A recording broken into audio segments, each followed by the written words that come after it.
And so, without more ado then, we'll turn to our topic of the morning, which is about the first embodiment of a rational scientific medicine, which is rather an extraordinary one because it lasts from the 5th century BC down to the 19th century as a dominant, not exclusive, but a dominant medical scientific paradigm. Now, it was associated with this idea of the first form of a rational, secular, naturalistic form of medicine with ancient Greece in the 5th century, and in particular with the so-called father of medicine, and that's our figure, who seems to have gone off. There he is, Hippocrates, who lived from about 460 to 377 BC. Now, there's some debate about whether he was one person or a school, a group of people. There is a corpus of Hippocratic writings that consists of about 60 works, perhaps by multiple hands, but that issue won't really concern us. We're concerned with Hippocrates as either this composite or single figure, and with the various schools that followed in his name. Now, the 60 works, some of them are very famous to you already. You know about the Hippocratic Oath. We'll be talking about such other works as on the sacred disease, on human nature, epidemics, on airs, waters, places, and he also had a collection of aphorisms. One would note the variety of the Hippocratic corpus. It consists of a whole series of things. They invented case histories, and they're included. Their lecture notes, their memoranda of all sorts, writings on every form of medical practice at the time, surgery, obstetrics, diet, the environment, therapeutics, all of that it forms part of the Hippocratic corpus, so enormous variety. In terms of what Hippocrates accomplished, I'd like to make a contrast, and that is with the supernatural view of disease. And the first form we could think of that in drawing our contrast, the contrast to what Hippocrates accomplished, we can see it in terms of the breakthrough from something that preceded it and went alongside it down to our own day. And this would be, first of all, the supernatural view of disease. That epidemics and pestilence are divine punishment, sent by an angry God for sin and disobedience. You can see this in many parts of our culture. It's embodied in the Bible, for example. In Genesis, you know that Adam and Eve lived happily and enjoyed eternal life in the Garden of Eden until they committed the sin of eating of the forbidden tree of the fruit of knowledge of good and evil. And as a result, this was original sin, and they were kicked out of the Garden of Eden. From then on, poor things, they had to work. They also became subject to disease and to death. They were immortal until that time. So we see in Genesis the embodiment of this idea that diseases are a punishment of sin. This was also clear, you can read further in the Bible, in the book of Exodus, where you learn about the bondage of the Israelites in Egypt, and God asking through Moses and Aaron for the Pharaoh to release his chosen people.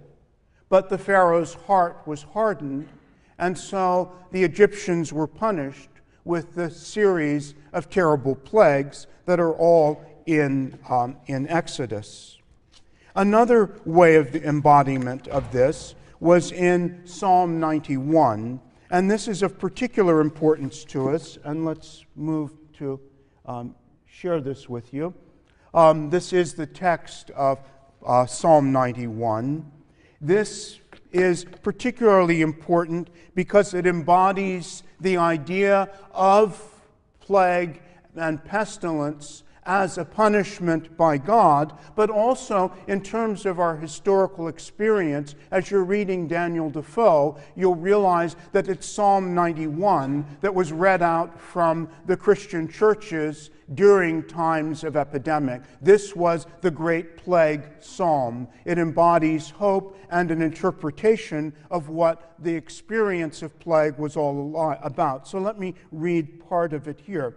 Thou shalt not be afraid for the terror by night, nor for the arrow that flieth by day, nor for the pestilence that walketh in darkness, nor for the destruction that wasteth at noonday. 1,000 shall fall at thy side, and 10,000 at thy right hand, but it shall not come nigh thee. Only with thine eyes shalt thou behold and see the reward of the wicked. Because thou hast made the Lord, which is my refuge, even the Most High, thy habitation. There shall no evil befall thee, neither shall any plague come nigh thy dwelling. So if you renounce sin, the pestilence won't come near you. Well, let me turn also to another embodiment in culture, our Western culture, and this is the opening scene of Homer's Iliad, which, as you know, is all about the Trojan War, and it begins just before this scene with Achilles' anger. That is to say, Achilles was the greatest of the Greek warriors, but the Greek king Agamemnon had taken his concubine for his own, and as a result, enraged, Achilles withdrew from combat and sulked in his tent. Now he had a friend who was a priest of the god Apollo, and this friend tried to intervene and beseeched Agamemnon to right the wrong and return the woman. But Agamemnon rebuffed Apollo's priest, or as we might say, he dissed him. And so what we have here is this tremendous and terrifying scene at the beginning of the Iliad. So let me just quote from the beginning then. Over and over the old man, that is the priest, prayed as he walked in solitude to King Apollo. Hear me, Lord of the silver bow. Bring to pass this wish I pray for. Let your arrows make the Danaans pay for my tears shed. So he spoke in prayer, and Phoebus Apollo heard him, and strode down along the pinnacles of Olympus, angered in his heart, carrying across his shoulders the bow and the hooded quiver, and the shafts clashed on the shoulders of the god, walking angrily. He came as night comes down, and knelt then apart and opposite the ships, and let go an arrow. Terrible was the clash from the bow of silver. First he went after the mules and the circling hounds, then let go a tearing arrow against the men themselves and struck them. The corpse fires burned everywhere and did not stop burning. So that was Apollo punishing the Greeks on behalf of his priest. Or let me also mention an example that's more recent and closer to home. That is, I want to talk for a minute about a Yaley. And this is our friend here, John Humphrey Noyes of the 19th century, who was at the Yale Divinity School, and he read the pieces we've just talked about and thought about disease as a punishment for sin and decided, well, there was a remedy. And so in all modesty, he and a group of his friends decided that they were going to renounce sin altogether, and they called themselves the Perfectionists. And they founded an ideal community, first in Putney, Vermont, and then in Oneida in New York State. It's part of the history of American utopian communities in which they renounced sin and were going to live together in harmony and peace forever as eternal people. and every morning began with a mutual criticism in which they pointed out each other's faults. This must have been a lot of fun, in order that they not fall by the wayside and lapse once again into sin. Well, I'm sorry to tell you, this was the 1840s. By the 1890s, the ideal community had become instead a joint stock company, and you still have Oneida Pottery and Silverware. And I'm very sorry to report that all of the members of the community have been buried. I don't know if that was because they couldn't stick the pace or if the concept was wrong from the outset. In any case, this was an embodiment then of the idea of disease as a punishment for sin. But if we view this view of pestilence as divine punishment, it does at least imply a law-governed cosmos. Disease exists for an intelligible reason, and it implies a rational therapeutics, which is repentance, propitiation of God, amendment of conduct, and renewed obedience to the laws. There's another variation of a supernatural view, which is more capricious, and let's call that the demonic theory of disease. This postulates that the world is populated by powerful, arbitrary, and evil spirits who cause disease through their malign influence. These may be evil persons, such as witches or poisoners, the disembodied spirits of the dead, superhuman beings, or the devil himself.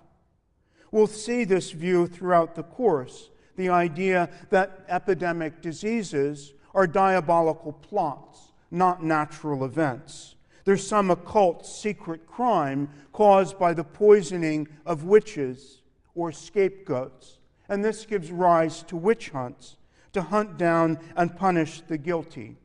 We know this famously in the 17th century and in our own country at Salem.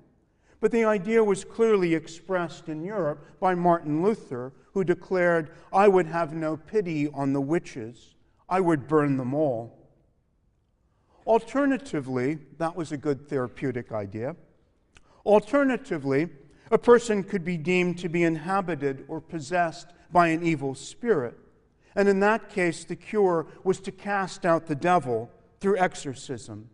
And this cosmology survives in our own language when we talk today about someone acting like someone possessed or out of his mind. And healers pursuing these sorts of ideas would invoke magic or have incantations. They'd prescribe special concoctions, chants, sacred rites, and spells. And in European history, a relatively recent illustration of that idea was the idea of the healing power of the royal touch. Charles II of England, for example, administered this treatment in the 17th century to about 100,000 people. So healers could do that. They could also recommend magic practices, offerings, and sacrifices, magic charms to ward off the evil spell, or they could recommend escaping by taking flight, or invoking the power of a powerful ally, as in the Christian cult of saints that we'll be talking about later. So if you hold that up, those two views then of supernatural interpretations of disease, then you can understand the breakthrough that was made in 5th century Greece. This was in contrast to the supernatural, divine, and demonic theories. And it's in contrast to them that we can see the importance of a new idea. The idea that disease instead is a naturalistic event that can be understood by natural causes. Examples of this new naturalistic secular view abounded in the 5th century. You can see it in Thucydides in his account of the Peloponnesian War, the famous plague of Athens that may have been typhus, or more recently it was thought to have been typhoid, but in any case it was a natural event and is described as such by Thucydides with no reference to the occult or the supernatural. You can see it in Hippocrates' discussion on epidemics, in which diseases, epidemic diseases, are caused by a corruption of the air. But let me talk about this very famous example and dramatic one of Hippocrates on the sacred disease. By the sacred disease, he meant epilepsy. And it looks, I guess if you wanted any disease that looks like a possession by a demon, it is epilepsy. And Hippocrates wants to tell us that this is not a supernatural event or a possession. He says instead something extremely different. What he tells us is that it is thus with regard to the disease called sacred. It appears to me to be no wise more divine or sacred than other diseases, but has a natural cause like other afflictions. Men regard its nature and cause as divine from ignorance and wonder. And this notion of its divinity is kept up by their inability to comprehend it. Neither truly do I count it as a worthy opinion to hold that the body of man is polluted by God, the most impure by the most holy. For were the body defiled, it would be likely to be purified and sanctified rather than polluted. Those who first referred this malady to the gods appear to me to have been just such persons as the conjurers, mountebanks, and charlatans are. Such persons, then, using the divinity as a pretext and screen for their own inability to afford assistance, have given out that the disease is sacred. This was a very major breakthrough conceptually, the beginning of the foundation of a scientific medicine. So therapeutics then got rid, in a naturalistic view, of chants, potions, spells, and sacrifices, and exorcism, appeasement of the gods. The importance of this momentous step in human consciousness was expressed by a Yale professor of epidemiology in the 1940s, Charles Edward Winslow, who wrote, and let me quote a sentence or two from him, "If disease is postulated as caused by God's demons, scientific progress is impossible. If it is attributed to hypothetical humors, the theory can be tested and improved. The conception of natural causation was the essential first step. It marks incomparably the most epochal advance in the intellectual history of mankind." That perhaps is putting it a little strongly, but you certainly get the point. Now, why, perhaps, was there a rational scientific medicine in 5th century Greece? Here, I think, the main part of the answer has to be imponderable. Factors such as the inspiration of Hippocrates himself and his associates. But there were influences we could point to as important: the absence of a priestly bureaucracy with the power to sanction heretics, decentralized city-states, the legacy of Greek natural philosophy, the work of Plato and Aristotle in particular, a culture of individualism, and I think we also need to remember that Hippocratic physicians, although they were known to treat the poor and slaves, their care was not by and large available to the masses. The primary clientele consisted of educated, prosperous elites in ancient Greece and ancient Rome, and this was a medical philosophy that suited them. The educated doctor and the educated patient spoke the same language, and the therapies that the physician proposed, such as a special diet or rest, were remedies the wealthy could afford. Now, we should say that Hippocratic medicine is still with us. We can see it in the return to holistic medicine. We can see it also in the Muslim world, and you can still be treated in Unani medicine by Hippocratic style medicine. And you can see it in certain popular cultural precepts, such as the one, feed a cold and starve a fever. Well, if that's its importance, let's look at its content. What was the content, then, of this first embodiment of scientific medicine? And it was humoralism. Here, let's talk about what that is. The fundamental assumption was that there's a correspondence between the macrocosm of the universe and the microcosm of the individual body. Both are composed of the same materials, subject to the same laws, and disorder can occur in one and be followed by disease in the body. Now, according to Aristotle and natural philosophy, the macrocosm consisted of four elements that you can see here. They were earth, water, air, and fire, and each of the elements is associated with four qualities, which they can be dry and hot like fire, or dry and cold, or cold and wet, or wet and hot. So the elements embody also four qualities, in different proportions, of course. And this went on over the centuries, and there were four seasons, four winds, later on four evangelists. But the point for us is there was also a microcosm, and one can see the theory expounded on human nature, in which there are four humors, which are black bile, phlegm,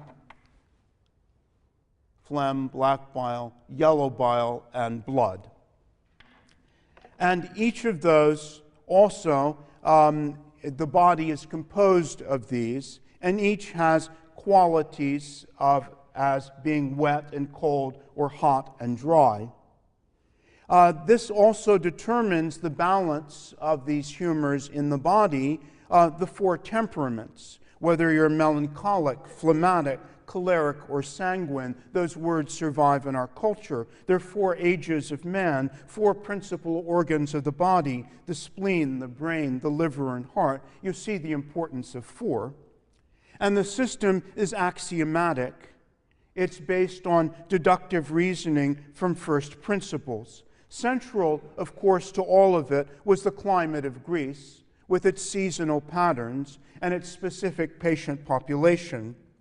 Many were malarial victims with the complications of pneumonia, and Hippocrates, indeed, was the world's first malariologist. Now, health was called eucrasia, which meant a balance or equilibrium of the humors and therefore of the qualities. And variations are possible up to a certain threshold, and at various times in your life or from one person to another, the balance among the four humors can change. But once you cross a certain threshold in variation, that is, one humor becomes overly dominant, or one humor is lacking in sufficient supply, that's an imbalance. That's dyscrasia, an excess or deficiency of one of the humors, and that is disease. So we know what disease is then. It's an imbalance of the humors. So note that there is no single, that is to say, there aren't discrete individual diseases, as in modern medicine. That is, diseases classified as typhoid, cancer, pneumonia, and all the rest. Disease, instead, was a holistic phenomenon of body equilibrium. There was, in a sense, only one disease. Now, what were the causes? The causes were said to be what we might call in modern jargon environmental insults, that Galen later on was to codify as the 6 non-naturals. The human body and constitution then had contact with the air, which might be corrupted, or miasmatic, as it was called later. Motion, or what we might call exercise, was the second, or its lack, non-natural. Sleep, or wakefulness. Excretion, or retention of whatever was ingested. And the passions of the soul. These were the non-naturals that could tip the body into disease. Now, restoring health was based in part on nature itself.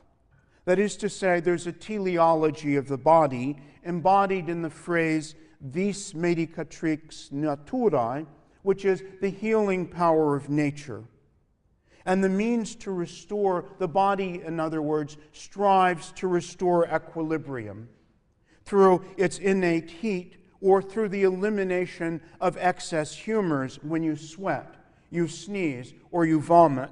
For all of that is your body's attempt to get rid of the humor that's making you sick because of its excess. So this led then to humoral therapeutics. And let's talk about that. The basis of medical strategy was that the physician was the ally of nature and of the body. The body was trying to restore itself to health, and the physician would join it in doing battle against disease.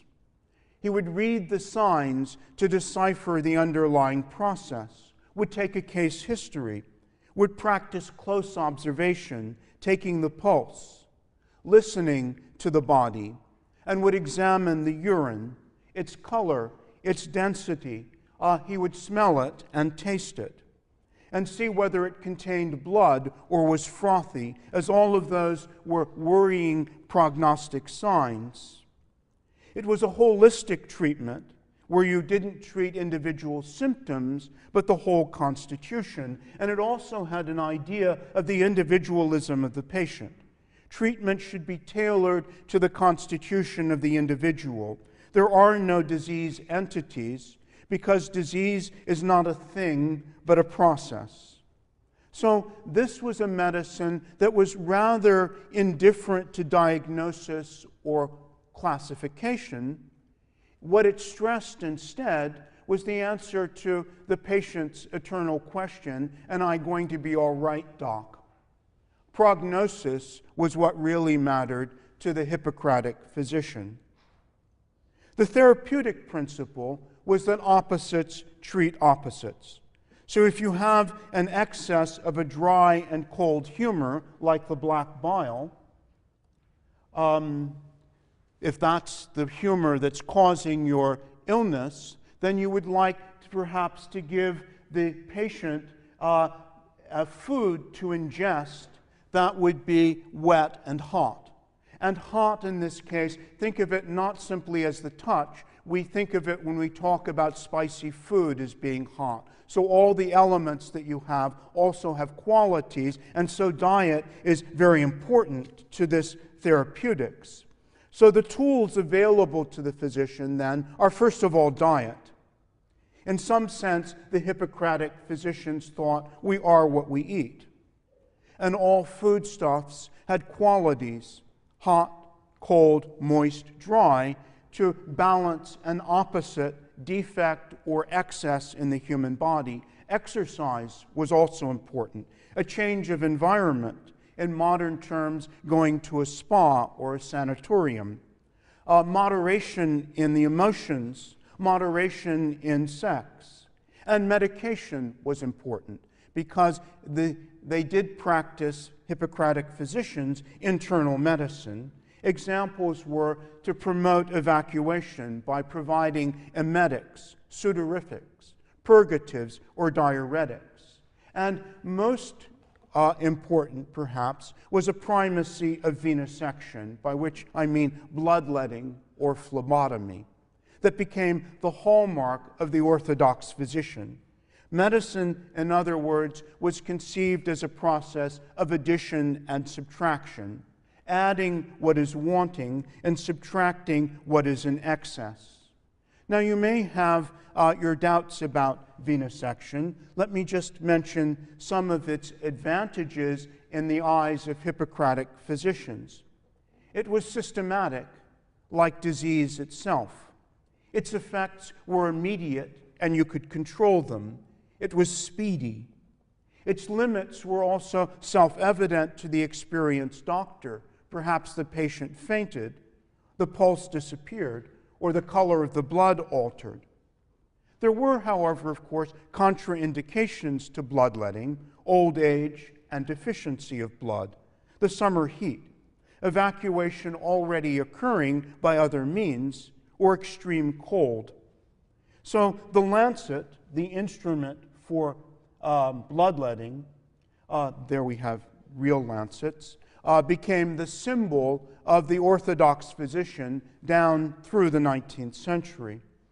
Now note that there is no real humoral physiology, no idea of the circulation of the blood.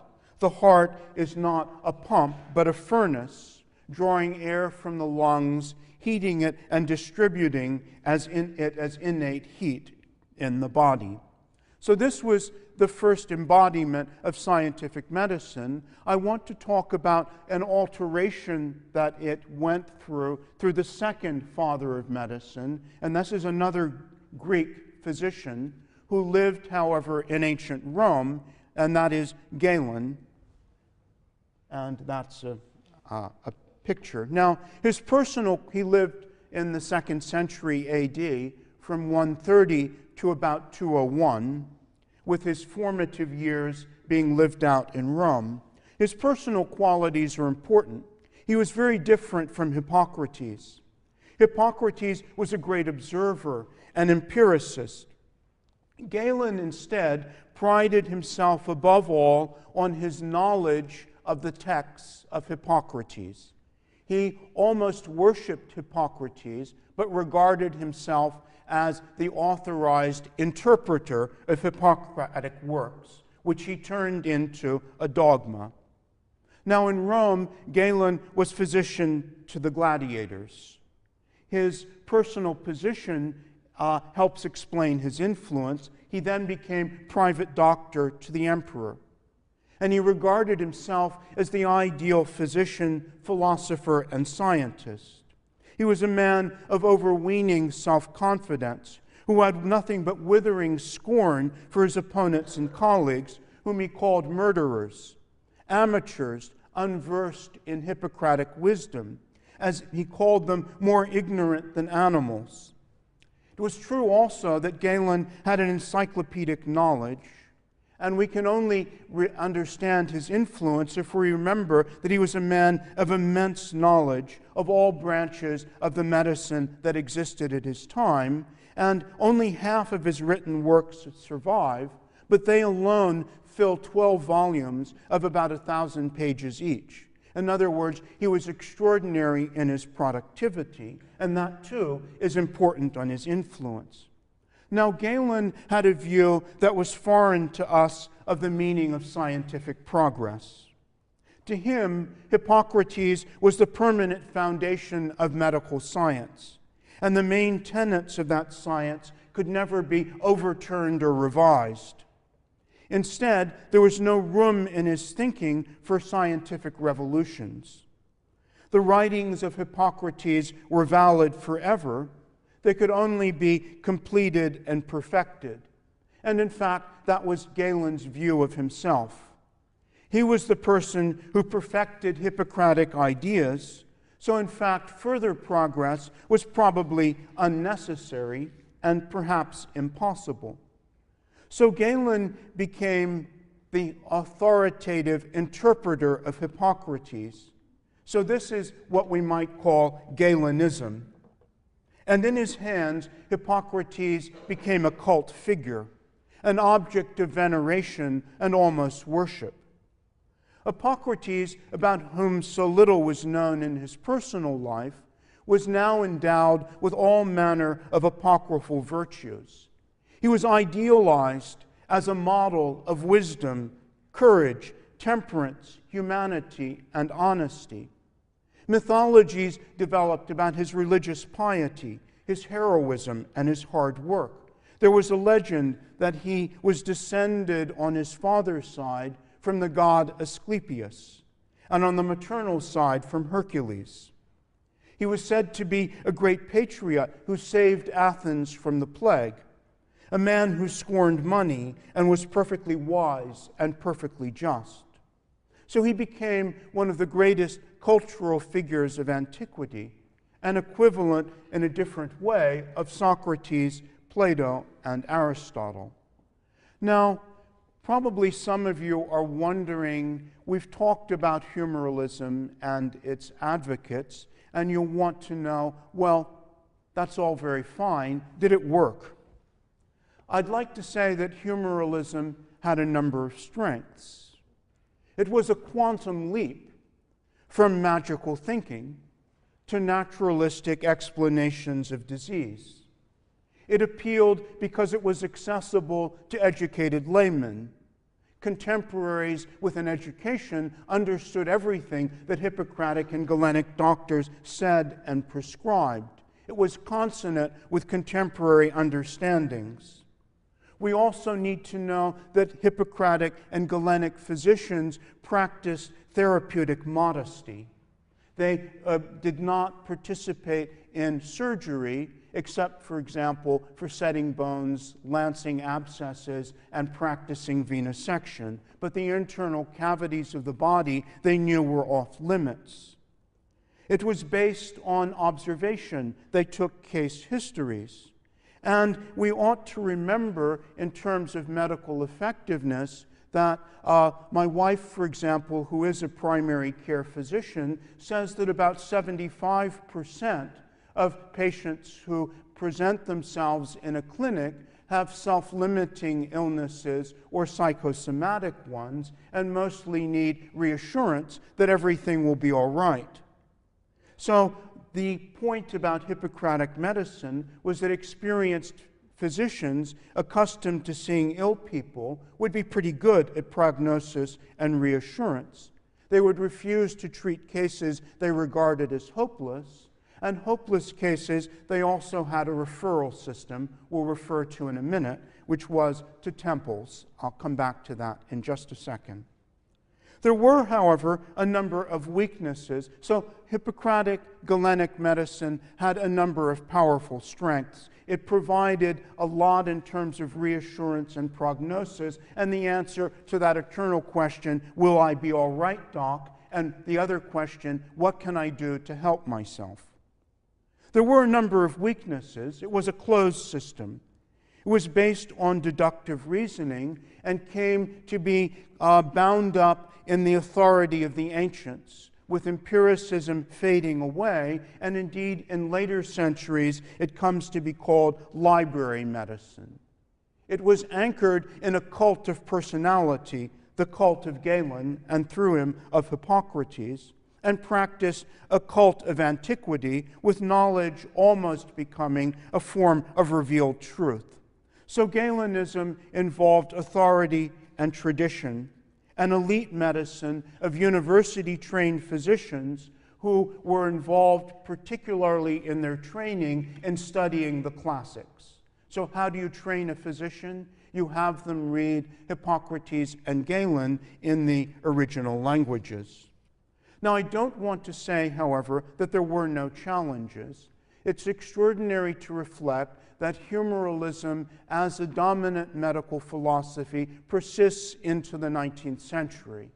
But I don't want to think that it was unchallenged. We know there were demonic and religious views that ran alongside.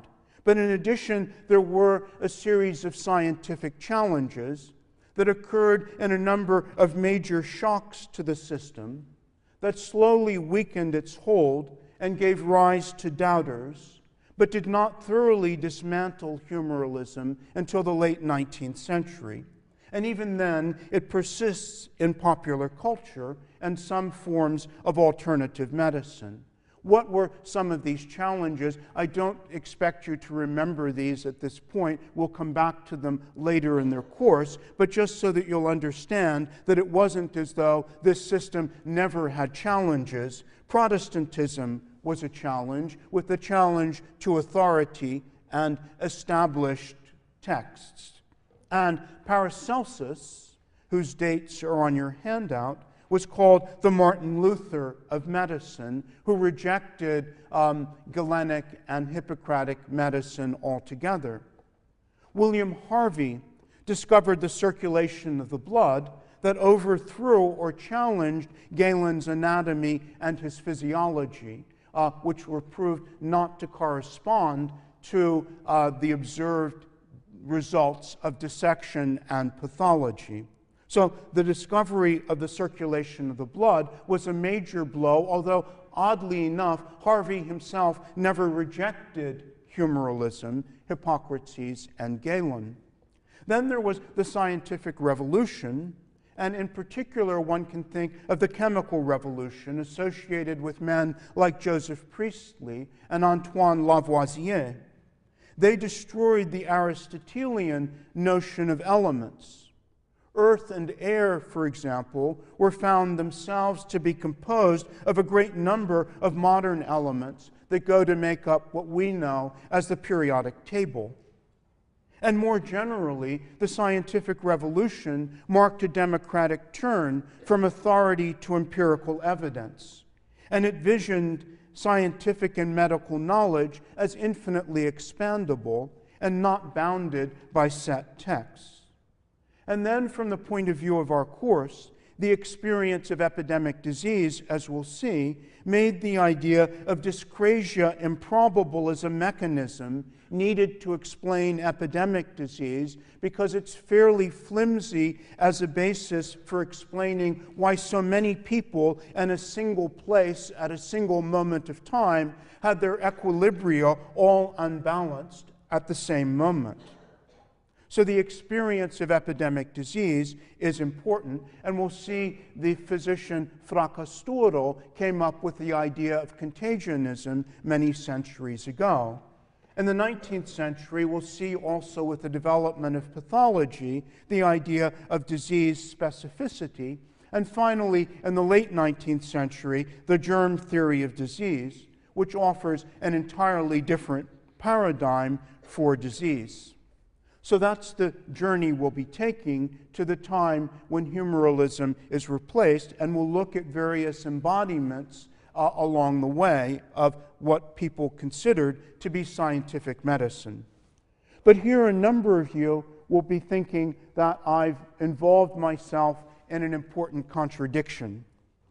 And you'll be thinking about Asclepius and the fact that I talked about temples and a god. And in particular, let's look at, that's the god Asclepius, and this is the, I'll talk about who he is. Hippocrates and Galen were both pious and devout. That is to say, although they believed in a naturalistic medicine, it wasn't that they didn't also believe in the gods. And through the gods, they found in temple medicine what we might call the world's first referral system. Asclepius, who was he? He was first a mortal hero who became half human and half divine, and then entirely a god. He was thought to be the kindest of the gods, the one who loved humanity enough to sacrifice himself for their sake. His father was the god Apollo. His daughters were interestingly named the goddesses Panacea and Hygeia. And physicians in the ancient world might call themselves Asclepiads, meaning the sons of Asclepius, who regarded their father as a patron saint. By the time of Alexander the Great, Greece possessed 300 to 400 temples dedicated to Asclepius. Asclepius was said to have been killed by Zeus because he taught mortals the art of healing, and Zeus feared that men and women would compete with him in no longer being subject to death. But Asclepius never practiced magic. He was merely the most skilled of physicians, using the same principles that Asclepiads like Hippocrates and Galen would use as well. Note, of course, their similarities to the story of Christ, and Asclepius was, in fact, a major competitor with Christianity for a number of centuries. And like Christ, after death, he was said to have risen and to be present eternally in the temples. So the temples were shrines to Asclepius at places like Athens, I'll show you, hope, a couple of examples. That's Kos, where Hippocrates was from, and these are the temple at Pergamum. I just want to, it's a whole, this is more than just a temple, although it is a temple, it's almost a compound. Now, the usefulness of identifying yourself with Asclepius was that it was provided physicians with a badge of identity, a source of authority. They were wandering peripatetic healers, but now they're recognizable as members of the same guild. This gave them a collective presence and authority.